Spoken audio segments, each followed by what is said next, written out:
Hi guys, James at RampantLionReviews again for you today with another beer review. For this one we are going to head over to Denmark once again and revisit one of my favourite craft breweries over in Scandinavia. So we're going to head to Copenhagen to the Tornbu district and we're revisiting Amager Bryghus, and this is another beer from their collaboration range. So this is the Sigtebroad, which is a 6.8% New England Style IPA, and this one is done in collaboration with Trillium Brewing Co, who come from just outside of Boston over in Massachusetts in America. So this should be a really quite nice beer. This one, of course, I think was done originally when the Mikkeller Beer Celebration, or CBC, was going on at the time in 2017. So it's meant to be a very, very good beer. This, I've heard very good things about it.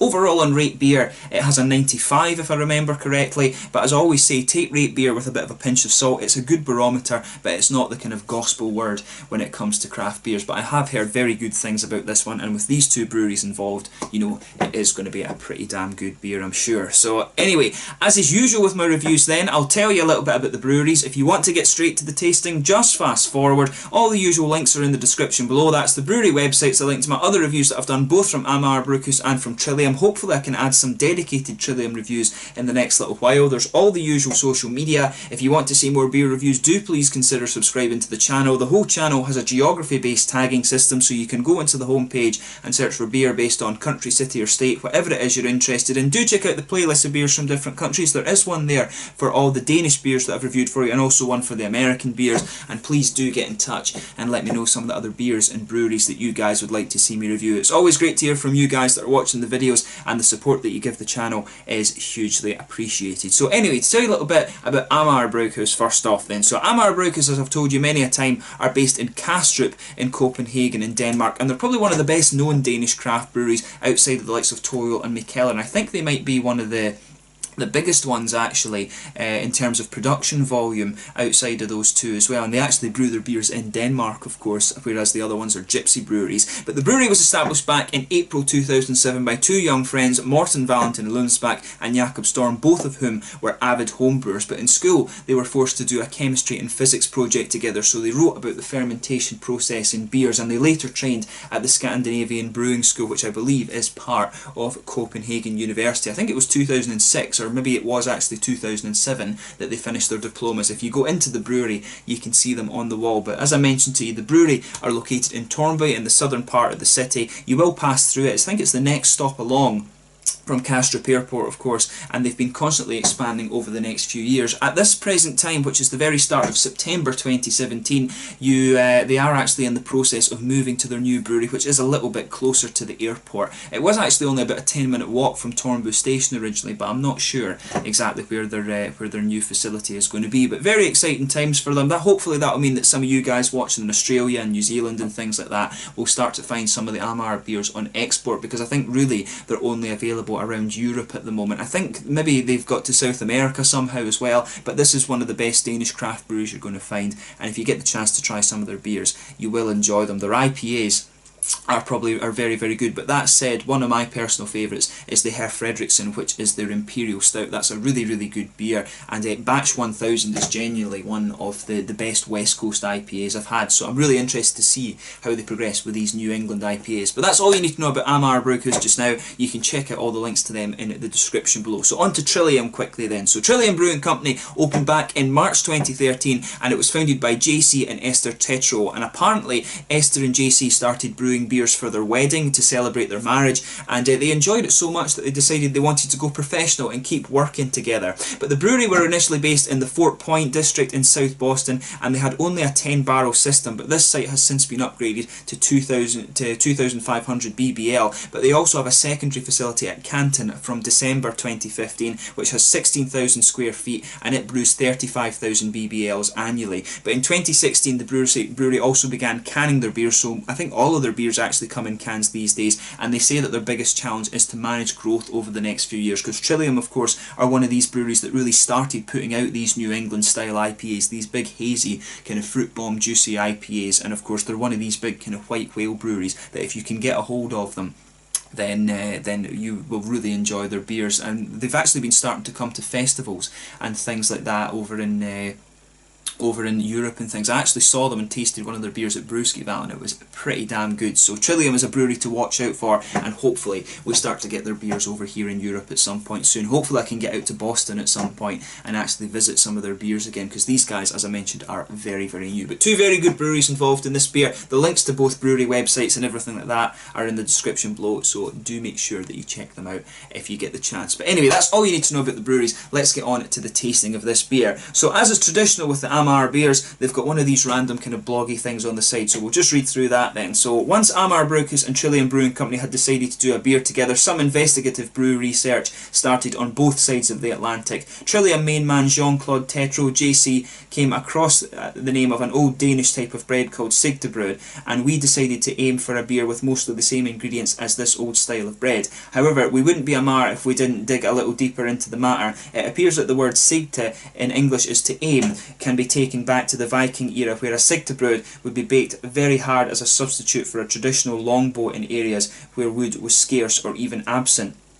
After the victorious battle, the Viking could then toast their bread bow on a traditional Anglo-Saxon toaster. Illustrations of this bread bow have been found in several places in Ireland and Scotland, but not until recently did the confused archaeologists realise what exactly was going on. Several hundred years later, Danish settlers in Minnesota brought the old Viking bread with them, and it soon gained widespread popularity. Also, the bakery girls of blonde Danish descent selling the bread became popular to an extreme degree, and the local Minnesotans soon nicknamed them Sigtebroads for their good looks. In some areas, the baker even had to arm his Sigtebroads with a traditional Danish long knife to dishearten the most intrusive young male bread customers. All very weird, but indeed very true. This is a collaboration beer made with Trillium Brewing Company in Boston, Massachusetts, America. So yeah, really nice. I'll just let you have a little look at the artwork there. That is one of the cool things about Amager Bryghus. You always get a good story with the beer, and I think that's nice to throw into these reviews. But yeah, this one's a 6.8% New England Style IPA. There you can see the nice kind of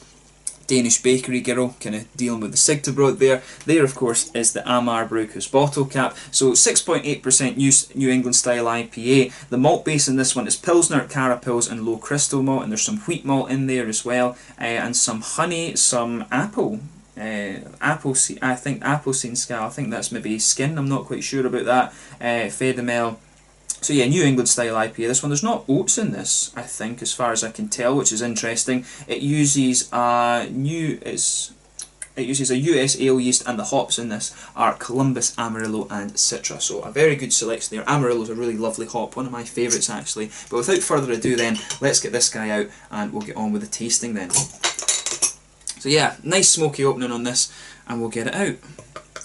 And this is one thing I have to admit I love about Denmark, is that you still get the big half-litre bottles. In Sweden, we're kind of restricted to 330s. Even in Scotland, most of these breweries just give you a kind of 330 as well. So well done to Denmark for doing the right thing and giving you more beer. So yeah, as you can see and as you would expect, this beer's poured a really nice kind of hazy, murky orange. I think it's fair to describe this one as more of an orangey colour than a yellow colour, definitely. There's a solid finger of a frothy white head in this one. There is a little bit of a creamy tinge to it, one or two big bubbles sticking towards the side of the glass, and quite a few little ones just going up towards the bottom of the head there, but pretty much it looks exactly as you would expect for one of these kind of nice hazy New England style IPAs. But you can smell some of these lovely mangoes and orangey notes coming out of it. The mangoes, of course, will be from the Citra, and the oranges will be from the Amarillo. To me, just when it's moving around here, it does seem to be mostly the oranges that are coming out of this one. So yeah, really quite an interesting aroma. But we'll take a closer look at that now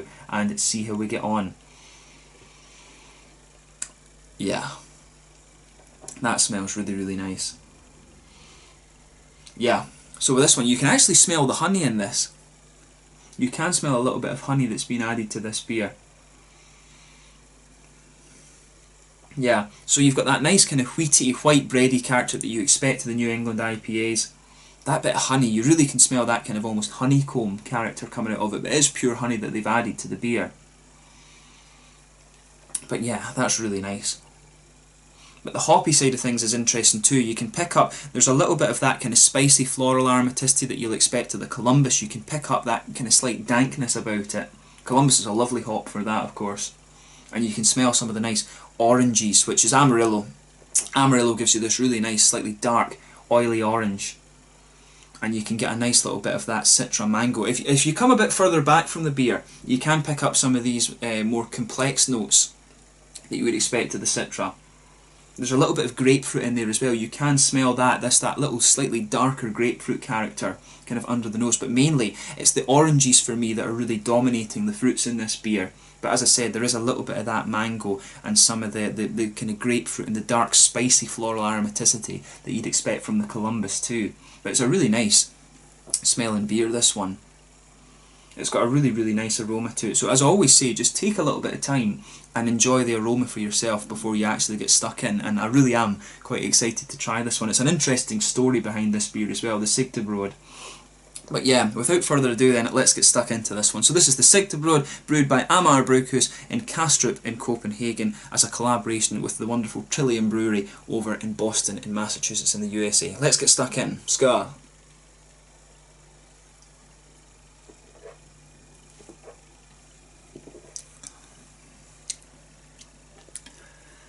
Yeah, that is pretty damn good, I have to say. I can say straight away, thumbs up to Amager and Trillium once again, but you know, to be honest, it's not a surprise. You would expect something of this standard when these two breweries are involved. This is really good.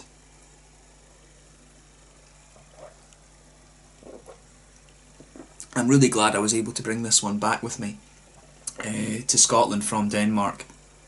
This is really nice.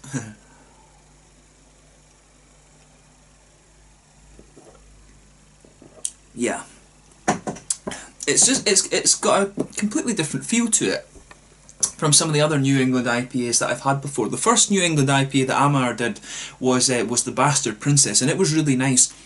It was very smooth, and it leaned a little bit more towards the kind of juicy side of things rather than having quite a bit of IBUs. But for this one, this just has a really different feel to it. So yeah. The malt base is interesting, and that's one of the things I have to admit I like with these New England IPAs, when you've got a little bit more than just the kind of smooth oaty character in the middle. This one has a little bit more complexity to it, so you do get that typical kind of white bready note. There's some smooth wheaty character as well. There's not quite the creamy oatiness to this one. I think, as I said, I don't think in the recipe they used oats according to the brew sheet that's on the back, but there's a really nice sort of biscuity kind of character coming out of this one. Just a little bit of that grainy note. That'll be from the Carapils malt that they used in this one, and probably a little bit of the crystal as well. You can feel a little bit of that biscuity character as you go right down the kind of middle fold of your tongue, but you can definitely detect that nice kind of smooth honey character in there as well.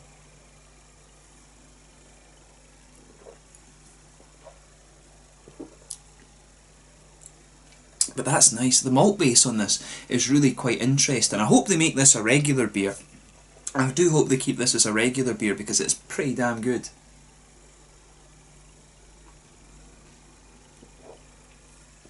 But yeah, I always just think that these New England IPAs, when you've got a little bit more complexity in the malt base, then it just gives the beer a whole other dimension. It really is very nice. So on the hoppy side of things then, in the back corners of the palate there's a teeny tiny little bit of earthiness, but as you come along the sides of your tongue you can feel the Columbus there.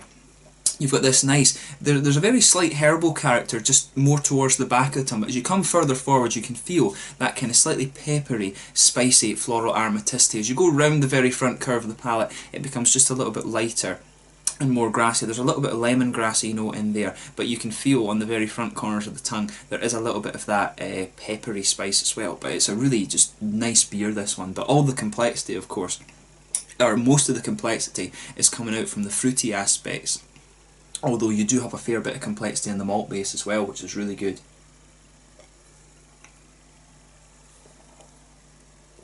But yeah, this is nice. I do like this. As you've probably known if you've watched the channel before, I love the IPAs that lean towards the orange side of things. So the hops like Mosaic, for example, Pacifica from New Zealand, Amarillo, Mandarina, Bavaria, these are the ones that really are right up my street.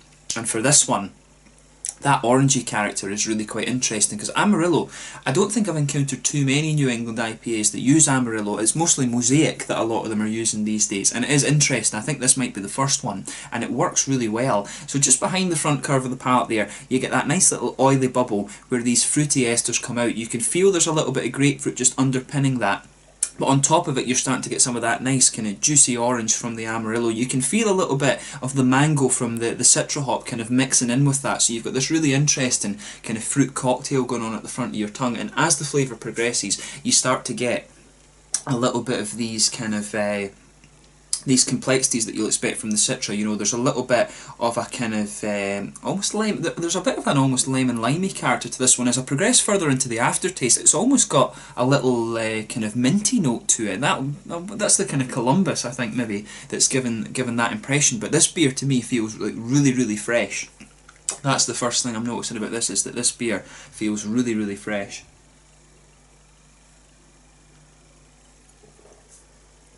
And there was, I mean, it reminds me actually of the half cut, which was the Magic Rock other half one that I had. It has that, just a little bit of that almost minty freshness to it, which is quite interesting. But yeah, you got the nice oranges. There's a little bit of lychee and gooseberry comes out in the taste, but it's interesting because the little bit of grapefruit and the oranges and the mangoes for me they still dominate the palate. The orange just kind of sits there on the edge of your tongue, and that's probably what makes me like this beer so much. As I always say, different people like different things, and for me, if you can get some of these orange flavours out of the New England IPAs, I'm going to love them. But beer is subjective, different people love different things, as I said, but for me this is really nice, and I do like how the malt base has that little bit more, has a little bit more of a complexity to it than some of the other New England IPAs come across. But it's, as I say, there's a little bit of an I'm not picking up the apple-y note. I think it was apple skin peel or something like that they've put in this one. I'm not picking up too much of that right enough. But you can definitely pick up the almost biscuity notes from the carapils and the crystal malts, and that nice honey element just sits there as well. The aftertaste, it's definitely a little bit of that kind of spicy, floral aromatic hop, some of that biscuity, almost honey sweetness, and then the oranges and the mangoes, and just a little bit of the grapefruit too. But you know, they've done a great job with this beer. That's essentially a good way to summarise it. In terms of the mouthfeel then, I would say this beer again is mid-bodied. Carbonation is actually quite smooth. It's got a nice little bit of a prickle to it. This one's a little bit more oily than some of the other ones I've come across. It doesn't quite have that creamy texture that you will get from some of them. It does lean a little bit more towards the oily side of things. It's not going to blow your head off in terms of IBUs, and it does actually have a very good balance between the hops and the malts, this one, but there is a little bit of bitterness there on the front corners of the tongue and the back corners of the palate, and then there's some nice kind of juicy fruity notes in there as well. But overall it's a really interesting beer, and it is quite interesting that the malt base on this really works quite well, so I do hope that Amager Bryghus kind of continue with that going forward. It's a really quite nice signature, but there's exciting times ahead because they are experimenting quite a lot with these lovely kind of these New England IPAs. There's a lot of interesting experiments I think to be had with them. I think a lot of people need to try and play with some of the New Zealand hops in these beers. So yeah, if you get the chance to try this one, basically have a go at it, because it is quite a quirky New England IPA in the grand scheme of things. So yeah, this one was the Sigtebroad, a collaboration between Amager Bryghus in Copenhagen in Denmark and Trillium Brewing Company from over in Boston, Massachusetts. A really lovely beer that where the malt base has a bit more complexity than you'd normally get from a New England IPA. If you love orangey flavours as well, and you love the citra hop, you know, you are definitely going to enjoy this one. So yeah, once again, thank you for watching my beer reviews. Until the next time, please like, subscribe, share, all the usual YouTube stuff. Do let me know your own thoughts on this beer in the comment section below. Let me know your favourite beers from both Amager and Trillium as well. Always great to hear from you guys that are watching the videos. But until the next time, please like, subscribe, share, all the usual YouTube stuff. Do check out my social media, but most importantly, support your local craft breweries and make sure you try this beer if you get the chance. Until the next time, it's Slange just now, and I will catch you guys very soon. Cheers.